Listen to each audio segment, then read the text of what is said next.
আসসালামু আলাইকুম। 16ই জুলাই গোপালগঞ্জের বুকে কি ঘটেছে অথবা এখনো পর্যন্ত কি ঘটছে তার কতটুকু জানি আমরা? হয়তো খানিকটা জানি, অধিকাংশ বিষয় আমরা জানি না। এর আগে সরকারি দলের কোনো ছাত্র সংগঠনের নেতাদেরকে আমরা পুলিশকে সরাসরি গুলি করার নির্দেশ দিতে দেখেছি, কিন্তু সেনাবাহিনীকে কোনো সরকারি দলের ছাত্র সংগঠনের নেতাদেরকে কি আমরা কখনো দেখেছি এর আগে গুলি করার নির্দেশ দিতে? এখন আমাদেরকে সেই জিনিসই দেখতে হচ্ছে। এবং যারা নির্দেশ দিচ্ছেন সেনাবাহিনীর সদস্যদেরকে গুলি করার, তাদের কাছে কি পরিমাণ অত্যাধুনিক আগ্নেয়াস্ত্র থাকতে পারে সে সম্পর্কেও আমাদের কম বেশি ধারণা এরই মধ্যে জন্মেছে। গত 16ই জুলাই যখন এনসিপি নেতাকর্মীদের উপরে গোপালগঞ্জের স্থানীয় মানুষরা, আওয়ামী লীগ, যুবলীগ, ছাত্রলীগের নেতাকর্মীরা হামলা করল, তখন তাদেরকে সেনাবাহিনী সহ পুলিশ, বিজিবি এইসব বাহিনীর সদস্যরা স্কট করে নিয়ে যাচ্ছিল, পাহারা দিয়ে নিয়ে যাচ্ছিল অন্যত্র। তখন এনসিপি নেতাকর্মীদের যে গাড়ি বহর, তার মধ্যে একটি গাড়ি থেকে সম্ভবত ফেসবুক লাইভ করছিলেন কেউ একজন, এনসিপি নেতাদের একজন, এবং যতটুকু জানা গেছে তিনি মাদারীপুরের এনসিপি তত্ত্বাবধায়ক রাকিব হাসান। 32 মিনিটে এই ভিডিওটি ভাইরাল হয়েছে এবং সেই ভিডিওতে নিরাপত্তা বাহিনীকে সর্বোচ্চ কোন পর্যায় থেকে নির্দেশ দেওয়া হয়েছে গুলি করার, তাদের কাছে কি ধরনের অস্ত্র রয়েছে, তাদের পরবর্তী পরিকল্পনা কি, মোটামুটি অনেক কিছুই ফুটে উঠেছে। এবং তারা যে কতটা আত্মবিশ্বাসী ছিল যে তাদেরকে সব ধরনের নিরাপত্তা দেবে রাষ্ট্রীয় বাহিনী, যা কিছুই ঘটে যাক না কেন, সে বিষয়েও আমরা মোটামুটি নিশ্চিত হয়েছি। যেহেতু 32 মিনিটের ভিডিও, এর মধ্যে অনেক ধরনের কথোপকথন হয়েছে সেই গাড়িতে থাকা এনসিপি নেতাদের মধ্যে, 4-5 জন বা 6 জন ছিল। সেই 32 মিনিটের ভিডিওর সম্পূর্ণ অংশ আমরা কতজন দেখেছি জানি না, তবে সময় সাপেক্ষ বিষয় তো একটু ধৈর্য নিয়ে দেখার চেষ্টা করলাম। এবং সব কিছু নিশ্চয়ই বর্ণনা করা সম্ভব নয় এই ছোট্ট পরিসরে। আপনাদেরকে জাস্ট চুম্বক অংশগুলো একটু তুলে ধরে আপনাদের সামনে। সেখানে প্রথম দিকেই যখন তাদেরকে স্কট করে নিয়ে যাওয়া হচ্ছিল, গোপালগঞ্জের স্থানীয় মানুষ কিংবা আওয়ামী লীগ, যুবলীগ, ছাত্রলীগের নেতাকর্মীরা তাদের উপরে ইট পাটকেল নিক্ষেপ করছিলেন, তখন মাদারীপুরের এনসিপির তত্ত্বাবধায়ক রাকিব হাসানকে বলতে শোনা যাচ্ছে, আরে এত কিছুর কি দরকার, একটা লাশ ফেললেই তো হয়ে যায়। ঠিক তারপর মুহূর্তে হঠাৎ করে তাদের গাড়িতে ইটের খণ্ড এসে পড়ে, গাড়ির গ্লাস ভেঙে যায় এবং রাকিব সহ আরো কেউ আহত হন। এবং ওই ভিডিওর 2 মিনিট 24 সেকেন্ডে বলতে শোনা যাচ্ছে সেনাবাহিনীর উদ্দেশ্যে যে গুলি করেন, গুলি করেন। 2 মিনিট 50 সেকেন্ডের দিকে তিনি বলছেন যে আমার পায়ে কাঁচ ঢুকেছে আর আপনারা গুলি না করে দাঁড়ায় দাঁড়ায় তামাশা দেখছেন, গুলি করেন। আরেকজন বলতে থাকে গাড়িতে থাকা যে সেনাবাহিনী কি প্রোটেকশন দিল আমাদেরকে, কি প্রোটেকশন দিচ্ছে। রাকিবকে আবার বলতে শোনা যায় এবার তো তাদেরকে ফুল অ্যাক্সেস দেওয়া হয়েছে গুলি করার, কিন্তু একটা গুলিও তারা করছে না। মানে নিজেদের মধ্যে খেদোক্তির প্রকাশ ঘটে। তারপর আমরা কি বুঝতে পারলাম যে তাদেরকে সরকারের সর্বোচ্চ পর্যায় থেকে গুলি করার নির্দেশ দেওয়া হয়েছিল এবং এনসিপির এই নেতারা তারা সবকিছুই জানেন, যার কারণে তারা এতটা বেপরোয়া হয়ে উঠেছিলেন। তাদের দম্ভক্তি শুনেই বোঝা যাচ্ছিল যে তাদের নিজেদের প্রতি কনফিডেন্স কতটা। সেই রাকিবকে বলতে শোনা যায় 7 মিনিট 40 সেকেন্ডের দিকে, না পারলে আমাদের কাছে অস্ত্র দিয়ে দেন। এবং ফোনে একজনকে বলতে শোনা যায় যে একটার বদলে 10টা লাশ ফেলতে হবে। এই কথাটি ওই গাড়ির সামনের সিটে যে দুজন বসেছিলেন তাদের একজন বলছিলেন। এবং রাকিবের কণ্ঠে আবার বলতে শোনা যায় যে মুজিববাদীদের কবর আজকে রচনা করা হবে। নিরাপত্তা বাহিনীর হয়তো কারোর সঙ্গে তাদের কথোপকথন হচ্ছিল, তাদের মধ্যে একজন বলছিল যে আমাদের উপর হামলা করে বিজিবি দাঁড়ায় দাঁড়ায় তামাশা দেখে। রাকিব আবার বলছে ফেসবুক লাইভ করতে করতে, আমি আহত হলাম, গাড়ি ভাঙলো, গাড়ি গ্লাস ভাঙলো, লাভ হলো কি? কিসের প্রোটেকশন? গুলি করে না, কিছু করে না, এদের সামনে হামলা করছে, ককটেল মারছে। এই যে ককটেল মারার কথাটি আমরা শুনলাম, প্রথম দিকে বলছিল ইট পাটকেল মারছে, হয়তো গুরুত্ব বাড়ানোর জন্য অপপ্রান্ত ফোনে যিনি আছেন তার সামনে গুরুত্ব বাড়ানোর জন্য হয়তো বলছিল যে ককটেল মারছে, অথবা ককটেল আসলে মেরেছে কিনা আমরা জানি না, মারতেও পারে।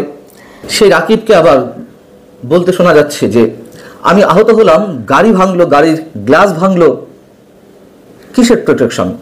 আবার সামনের সিট থেকে একজন বলছেন গুলি করে না, কিছু করে না, এদের সামনে হামলা করছে। রাকিব আবার ফোনে অন্য আরেকজনকে বলছে যে আমাদের উপরে এই মুহূর্তে ককটেল মারছে। এটা হয়তো গুরুত্ব বাড়ানোর জন্য তারা বলতে পারে ইট পাটকেলের বিষয়টি, আবার সত্যি সত্যিই হয়তো ককটেল মারা হয়েছে, আমরা জানি না। তার কারণ এর আগে তারা ইট পাটকেলের কথা বলছিলেন। 11 মিনিটের দিকে আবার সেই রাকিবকে বলতে শোনা যায় সেনাবাহিনীর সদস্যদের উদ্দেশ্যে গুলি কর, গুলি কর।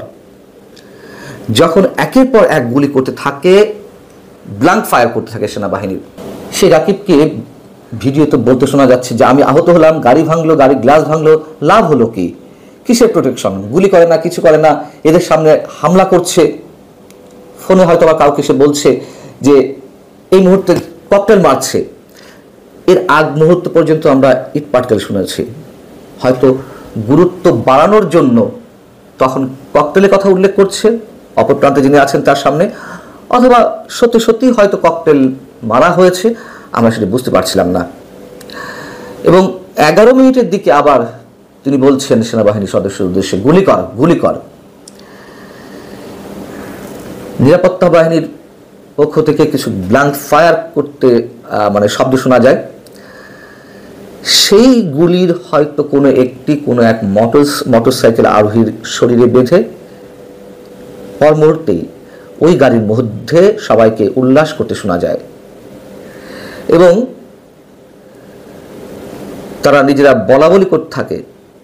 স্বরাষ্ট্র উপদেষ্টা, আইজি, এনএসআই, ডিজিএফআই সবাই নাকি তাদের সঙ্গে বিট্রে করেছে। 16 মিনিট 21 সেকেন্ডে সামনের সিটের কেউ একজন বলেন, যিনি গাড়ি ড্রাইভ করছিলেন, যে এপিসি আর্মার্ড পার্সোনাল কার একটা কেন, এখানে তো 1 ডজন দেওয়ার কথা ছিল বা দেওয়া উচিত ছিল।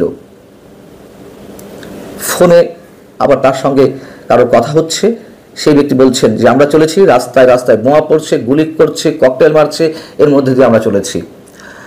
আসলে বোমা, গুলি, ককটেল থাকতে পারে, আমরা জানি না। তবে যতটুকু বোঝা যাচ্ছিল নিরাপত্তা বাহিনীর সদস্যদের মধ্য থেকেই কেউ কেউ ব্ল্যাঙ্ক ফায়ার করছিলেন এলাকায় আতঙ্ক সৃষ্টির জন্য, যাতে নতুন করে হামলাকারীরা কোন ধরনের হামলা করতে না পারে, হতে পারে এরকম।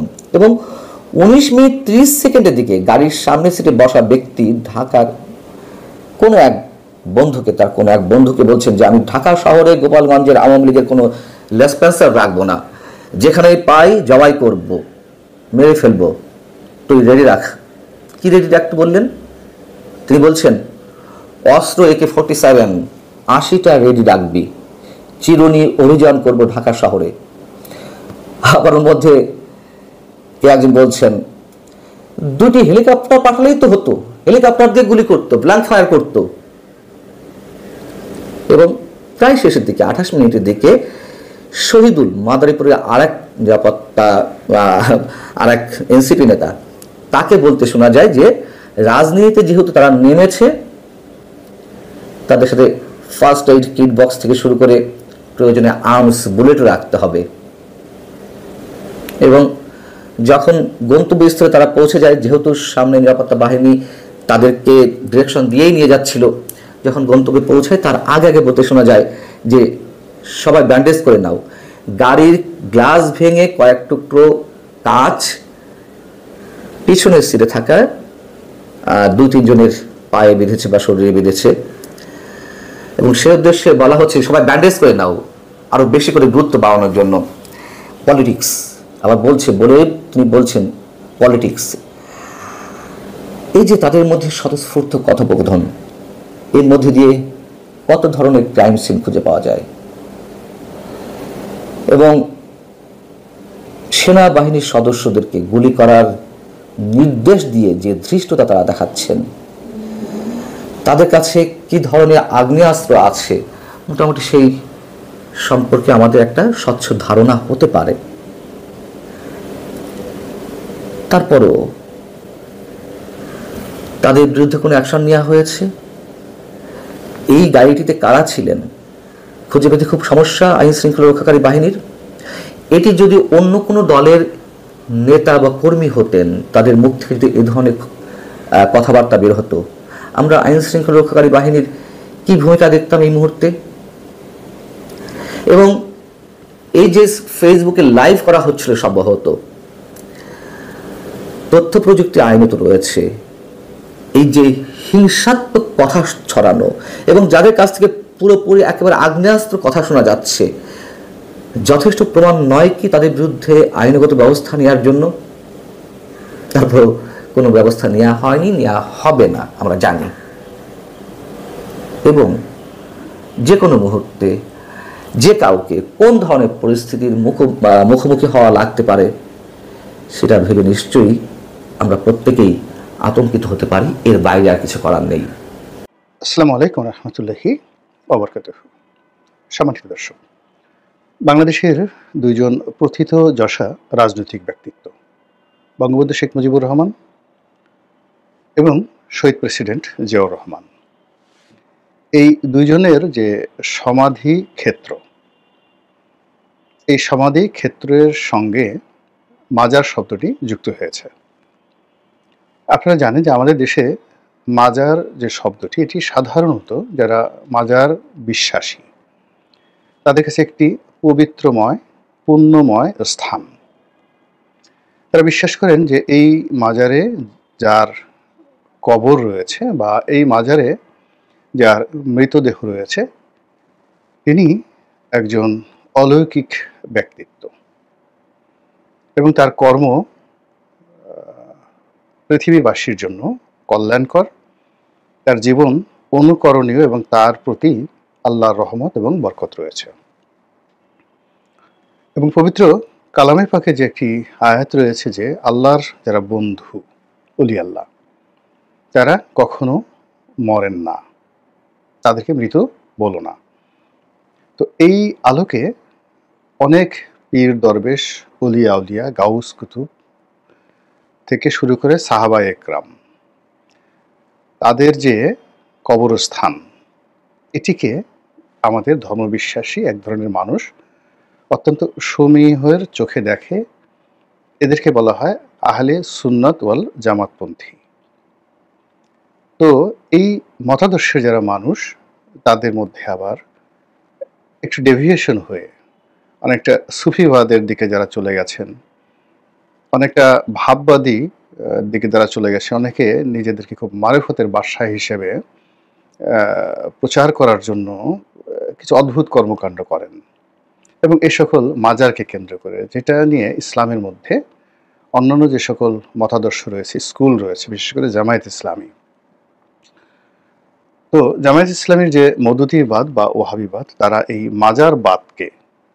মাজারবাদকে পরিপূর্ণভাবে ঘৃণা করে, এটাকে শিরক মনে করে। এবং এখানে যারা যাই করুক না কেন, এখন আহলে সুন্নাত ওয়াল জামাতের যারা সমর্থক, তারা নামাজ কালাম পড়েন, তারপর যাকে বলা হয় সমস্ত সুন্নত তারা পালন করেন, কিন্তু তারা ওই যে কবর জিয়ারতের উদ্দেশ্যে যান, কবর জিয়ারত করেন, বা ওখানে যারা শাহিদ ওলি আল্লাহ গাউস কুতুব রয়েছেন, তাদেরকে অলৌকিক ক্ষমতা সম্পন্ন মানুষ মনে করেন। এই চিন্তাটিকে মওদুদিবাদ সমর্থন করে না। তো মওদুদিবাদ, জামাত বা ওহাবিবাদ, এটা কিন্তু আরও প্রাচীন যুগ থেকে, মানে সেই যে আব্বাসীয় খলিফাদের যুগ থেকে কিন্তু এটা চলে আসছে, এই স্কুলটা, এই মতবাদটা চলে আসছে। এবং এই মতবাদের কয়েকজন বিখ্যাত আলেম আছেন, মশহুর আলেম, যাদের মধ্যে সর্বপ্রাচীন যাকে বলা হয়, এরকম দুজন রয়েছেন, ইবনে তাইমিয়া এবং ইবনে কাসির। আপনারা হয়তো অনেকে ইবনে তাইমিয়ার নাম শুনেছেন, কিন্তু তার যে লিটারেচার, এটা হয়তো অনেকে জানেন না বা পড়েন না। কিন্তু ইবনে কাসিরকে সবাই চিনেন দুটো গ্রন্থের কারণে, তাফসিরে ইবনে কাসির এবং আল বিদায়া ওয়ান নেহায়া, ইবনে কাসিরের লেখা সেই বিখ্যাত ইতিহাসের বই। তো সেই যে ইবনে তাইমিয়া, তারপরে ইবনে কাসির, এরকম অসংখ্য যারা স্কলার, চিন্তাবিদ, দার্শনিক, সেই দর্শন শাস্ত্রটি মূলত ওহাবিবাদে চলে এসেছে। তো এটা নিয়ে ইসলামিক জগতে ঠিক কেউ একটা কনক্রিট সিদ্ধান্ত আসতে পারেননি যে কোনটি সত্য কোনটি মিথ্যা। কিন্তু যেটি হলো যে আবু ওহাব নজদি, সেই আবু ওহাব নজদি নজদ প্রদেশে যিনি ধর্মগুরু ছিলেন, তার সঙ্গে এখন যে সৌদি আরবের বর্তমান রাজবংশ, এদের পূর্বপুরুষ যারা নজদ এবং হাইল, এই দুটো এলাকা যাদের রাজত্ব ছিল, এবং এই দুটো এলাকাতে এদের পূর্বপুরুষ সপ্তদশ শতাব্দীতে, মানে নবাব সিরাজউদ্দৌলার ওই সময়টিতে, সমসাময়িক কালে তারা যখন রাজত্ব করতেন, তখন এই দুই পরিবারের মধ্যে একটা বিবাহ বন্ধন হয়, অর্থাৎ ইবনে সৌদ পরিবার এবং আবু ওহাব নজদ, এই দুই পরিবারের মধ্যে। এবং এই দুই পরিবারের সম্মিলিত শক্তির কারণে তাদের যে রাষ্ট্র ক্ষমতা, সেই রাষ্ট্র ক্ষমতা যেটা ছিল নজদে, আজকে রিয়াদ যে অঞ্চল, এই এলাকাটা, এটা তারা ছড়িয়ে পড়ে পার্শ্ববর্তী আরেকটি খুব গুরুত্বপূর্ণ এলাকা, যেটি হাইল। তো সেই দিক থেকে বাংলাদেশে জিয়াউর রহমান সাহেবের যে সমাধিসৌধ, কিংবা যাকে বলা হয় বঙ্গবন্ধুর যে সমাধিসৌধ, এইটার সঙ্গে যখন মাজার শব্দটি চলে এসেছে, এটার একটা ধর্মীয় ন্যারেটিভ দাঁড়িয়ে গেছে জামাতের নিকট। এই গেল একটা সমস্যা। দ্বিতীয়ত হলো একটা রাজনৈতিক সমস্যাও আছে। এই দুটো কবরকে কেন্দ্র করে দুটো রাজনৈতিক দল যেভাবে তাদের নেতাকর্মীদেরকে ইউনাইটেড রাখে, নিয়মিত এখানে যেভাবে যাতায়াত করে, এটাকে সেলিব্রেট করে যেভাবে, ওভাবে আসলে অন্য কোনো রাজনৈতিক দলের নেতাদের ওইরকম সেলিব্রেট করার মতো সংগঠনও নেই, আর ওইরকম মাজারও নেই। যেমন আমাদের জাতীয় চার নেতার মাজার বলা হয় যেটিকে, অর্থাৎ এই যে আমাদের ঢাকা বিশ্ববিদ্যালয়ে যে একটা মাজার আছে, সেখানে খাজা নাজিমুদ্দিন, শেরেবাংলা একে ফজলুল হক, তো ওনাদের কবর রয়েছে, ওটাকেও মাজার বলা হয়। কিন্তু ওখানে তাদের সংগঠন না থাকার কারণে ওটা সেলিব্রেশনের পর্যায়ে পড়ে না, ওটা একটা মনুমেন্ট, জাস্ট একটা মনুমেন্ট, ওটা নিয়ে কারো কোনো মাথা ব্যথা নেই। কিন্তু জিয়াউর রহমান সাহেবের যেহেতু একটা সংগঠন আছে, বঙ্গবন্ধুর যেহেতু একটা সংগঠন আছে, এই জন্য এটা একটা রাজনৈতিক গুরুত্ব তাদের প্রতিপক্ষের নিকট অনেক অনেক বেশি। এমনকি বিএনপির লোকজন তারাও বঙ্গবন্ধুর মাজার এটাকে ঈর্ষার চোখে দেখে, আর আওয়ামী লীগের লোকজনও জিয়াউর রহমান মাজারকে ঈর্ষার চোখে দেখে। ফলে শেখ হাসিনার জামানাতে কিন্তু বেশ কয়েকবার চন্দ্রিমা উদ্যান থেকে শহীদ প্রেসিডেন্ট জিয়াউর রহমানের মাজার সরিয়ে নেওয়া, তারপরে ওখানটাকে মুক্ত করা ইত্যাদি নানা রকম কথাবার্তা হচ্ছিল। তো সেগুলো নিয়ে যে সমস্যা, সেই সমস্যাগুলো এখন এই যে ডক্টর মোহাম্মদ ইউনূসের জামানাতে একেবারে মহিরুহ আকার ধারণ করেছে। এবং এখন ৩২ নম্বর ভাঙার পরে বঙ্গবন্ধুর মাজার ভাঙা নিয়ে কথাবার্তা হচ্ছে। বিভিন্ন মহল যেভাবে উস্কানি দিচ্ছে, এটা যেভাবে সত্য, তার সঙ্গে সঙ্গে আবার শক্তিশালী যাদের সংগঠন রয়েছে, এরকম অনেক রাজনৈতিক সংগঠন, ধর্মীয় সংগঠন, তারা চাচ্ছে যে বঙ্গবন্ধুর মাজারটা একেবারে সাধারণ একটা কবরে পরিণত হবে। এক্ষেত্রে একে ঘিরে এত কিছু দরকার নেই। এই জিনিসগুলো কিন্তু আলোচিত হচ্ছে, এবং এটা কতটা সহিংসতার পর্যায়ে যেতে পারে সেটা আমরা দেখেছি। এই যখন এনসিপির নেতৃবৃন্দ গোপালগঞ্জ যাওয়ার চেষ্টা করলেন এবং সেখানে গেলেন, এবং সেখানে গিয়ে মুজিববাদ নিয়ে যখন কথাবার্তা বললেন, তখন এটার যে সহিংসতা, এটার যে উন্মত্ততা, এটার যে সন্ত্রাস, এবং এটার যে বাদ ভাঙা আবেগ কোন পর্যায়ে গেল যে 4 জনকে মানে সরকারিভাবে স্বীকার করা হচ্ছে, কিন্তু অন্য সবাই বলছে এই হতাহতের সংখ্যা আরো অনেক অনেক বেশি। তাদেরকে সরাসরি গুলি করে মেরে তারপর পরিস্থিতি সামাল দিতে হয়েছে। এবং যারা সেখানে গিয়েছেন তাদেরকে নজিরবিহীন নিরাপত্তা দিয়ে ওখান থেকে সরিয়ে আনতে হয়েছে বাংলাদেশের ইতিহাসে। মানে যেগুলোকে সাজোয়া যান বলা হয়, আমরা সাজোয়া যান বুঝি না, আমরা সাধারণত ট্যাঙ্ক বুঝি। তো ট্যাঙ্কের মতোই কিন্তু ট্যাঙ্কের যেভাবে যুদ্ধর ময়দানে যে ট্যাঙ্কগুলো থাকে তার সঙ্গে কামান থাকে, সাজোয়া যানে এইভাবে কামান থাকে না, কিন্তু এদের চাকাগুলো বা অন্যান্য জিনিসগুলো আছে, এগুলো অনেকটা ট্যাঙ্কের মতোই। তো সেই সাজোয়া যানের ভিতরে ঢুকিয়ে নেতাদেরকে সেখান থেকে রীতিমতো রেস্কিউ অর্থাৎ উদ্ধার করতে হয়েছে। এরকম দুর্বিষহ অবস্থা বাংলাদেশে ঘটেনি। এটা মানুষের আবেগ, সেন্টিমেন্টকে কেন্দ্র করে। তো গোপালগঞ্জ শহরে যদি এই অবস্থা হয়, যদি এই সেম ঘটনাটা টুঙ্গিপাড়াতে হতো, তারপরে সেটা যদি মানে টুঙ্গিপাড়াতে শুধু রাজনৈতিক কর্মকাণ্ড হতো, বা যদি ডিক্লেয়ার দিয়ে মাস্টার টুঙ্গিপাড়া বঙ্গবন্ধুর মাজার হতো, তাহলে সেটার ভয়াবহতা কোন পর্যায়ে যেত, এবং আগামীতে যদি এই কাজটি করার কারো অভিলাষ থেকে, ইচ্ছা থেকে, সেটা কোন পর্যায়ে যেতে পারে, ওটা আমাদেরকে মাথায় রাখতে হবে। কিন্তু তার সঙ্গে সঙ্গে আবার এটাও মাথায় রাখতে হবে যে রাজনৈতিক ক্ষমতা এত বেশি, এত প্রবল রাষ্ট্র ক্ষমতার সঙ্গে আসলে কেউ পারে না। এই রাষ্ট্র ক্ষমতা ইমাম হাসানকে খুন করেছে, বিষ প্রয়োগ করে তাকে খুন করেছে। ইমাম হুসাইন রাদিয়াল্লাহু তাআলা আনহু, ইমাম হাসান রাদিয়াল্লাহু তাআলা আনহু এবং ইমাম হুসাইন রাদিয়াল্লাহু তাআলা আনহু, তার মাথা থেকে অর্থাৎ শরীর থেকে মস্তক বিচ্ছিন্ন করে তার শরীরের এই দুটো অংশকে দুই জায়গাতে দাফন করা হয়েছে। একটি অংশ সেই কারবালাতে আছে, আরেকটি অংশ মিশরে রয়েছে, মিশরের রাজধানী কায়রোতে রয়েছে। এই দুটো অংশ। তো তখন এই মানুষের আবেগ কাজ করেনি। এজিদের যে তলোয়ার, আবদুল্লাহ বিন জিয়াদের তলোয়ার সবকিছু মীমাংসা করে দিয়েছে। এটি নিয়ে গল্প আছে, উপন্যাস আছে। এই কাজ করার ফলে তাদের ধ্বংস আসছে, তারা মরে গেছে, তাদের নানা রকম অভিভাবক সাপ এসেছে, এটা একটা পার্ট। কিন্তু বাস্তবতা হলো যে তলোয়ার দ্বারা এটা মীমাংসিত হয়েছে আবেগ।